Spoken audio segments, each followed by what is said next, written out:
Phil shot that thing and shot that and shot it. You kept on asking for another, so I... No, I was asking for another person to kiss. And Ben, you're famous for your dark and twisted episodes. Is there something insanely creepy that we can look forward to? Oh, insanely creepy. I think I'm on the... Or just insane. Yeah, I think I'm working on the insane thing. Yeah, tell them about it. Just a little. I can tell about the... Okay, let's see. How would it be? All right.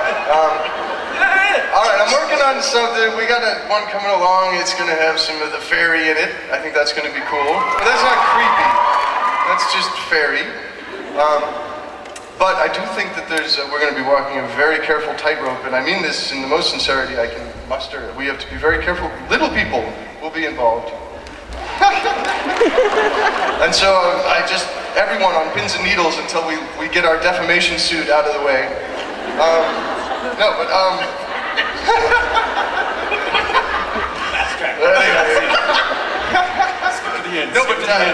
I'm looking forward to, I see a moment where perhaps the boys have to fight a tiny pinprick of light that ultimately is Tinkerbell. I think that's going to be awesome. I see a Jensen and a little light coming toward him, and he just says, "It's so beautiful."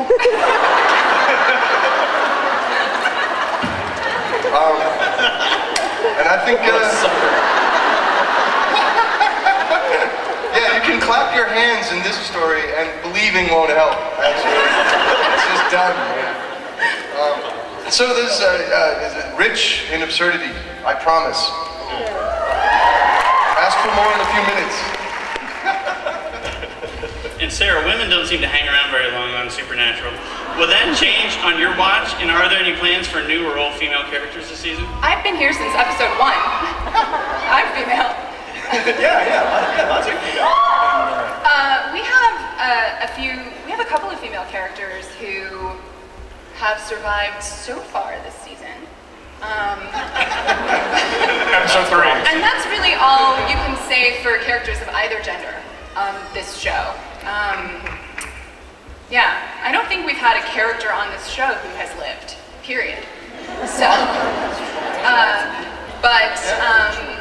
we have a couple of, there's a female character we're introducing who is a relative of Sam and Dean's, a Campbell, and Lisa Braden is returning. And, well, there's a couple cheers. And,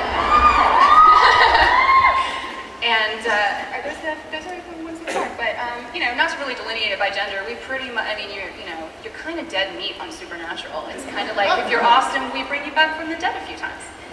We're actually telling you that death doesn't exist. I think you should appreciate this as a public service announcement. Congratulations! Good news, everybody!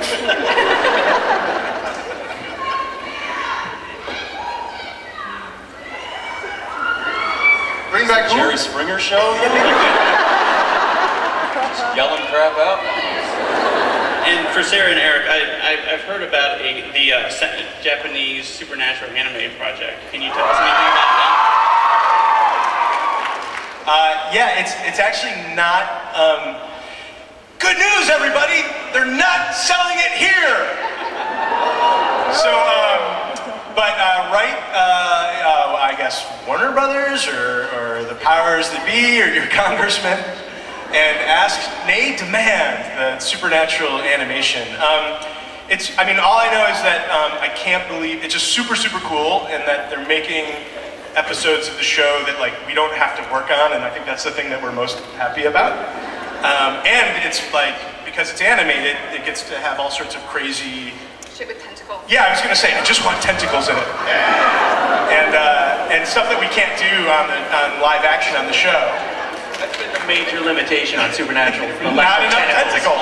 Have you tried to do live action tentacles? They suck, man. Totally shitty. And then these two guys are doing voices for a couple of the episodes. Which is gonna be interesting because my Japanese is horrible. Jim's is good. And but that's what we know about it. We know that there's going to be you know, we'll have a writer's screening and we'll get wasted and watch it. But in terms of like getting it released to the public, I think it's up to you guys to demand it. So. And let's get metaphysical for a second. Was the prophet Chuck really God? Because if so, that means God attended a supernatural fan convention, which is pretty cool. I'll field that one. We're not going to give an answer. It's completely open to interpretation. We very, very intentionally did not want a character to come out at the end to say, and that's because I'm God. Because we thought, like, you wanted it to be, yes, it's like M. Night douchey of a level that. So,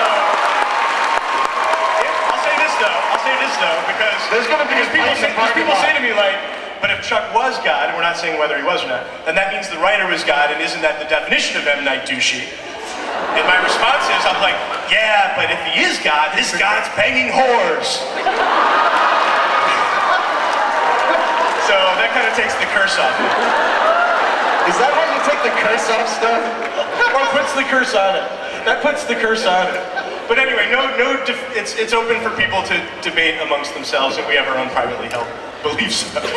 Obviously. Yeah. So you're a big fan of M. Night? I like his journalistic work. And Jensen, now that you're a director, what's your best advice for directing Jensen Ackles? Well, the nice thing is I don't have to convince me to do anything. Or you Jensen Ackles? Or did I? And yes, I by no means consider myself a director. I was given a task and I did it to the best of my abilities, and you know, who knows? But I got lucky because I got to work with you know, Jim was carrying the weight of the show, and Jared was not on set. This is really the biggest bonus of being a director. Obvious. Yeah. Is there any plans for Jared, Misha, Jim, even Sarah? I mean, maybe directing an episode at some point? Don't do it. No. For me, not so much. Laura? I've noticed that directing requires a certain amount of work, which pretty much eliminates it from my list of things to do.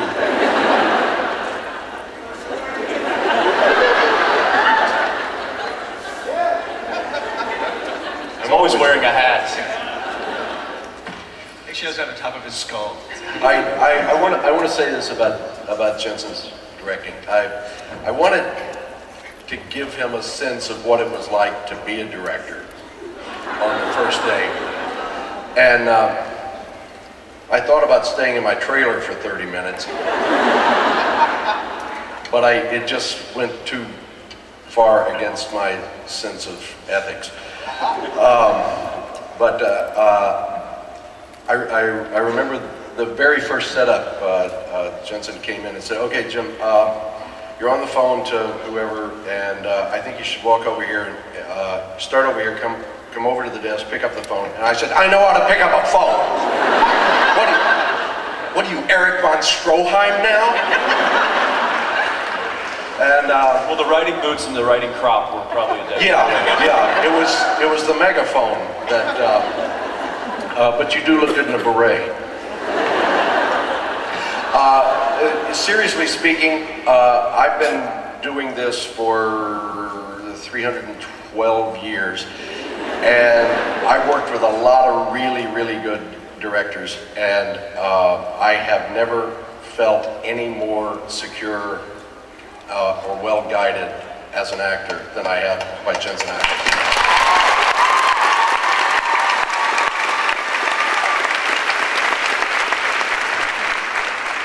That was a weird, sentimental moment.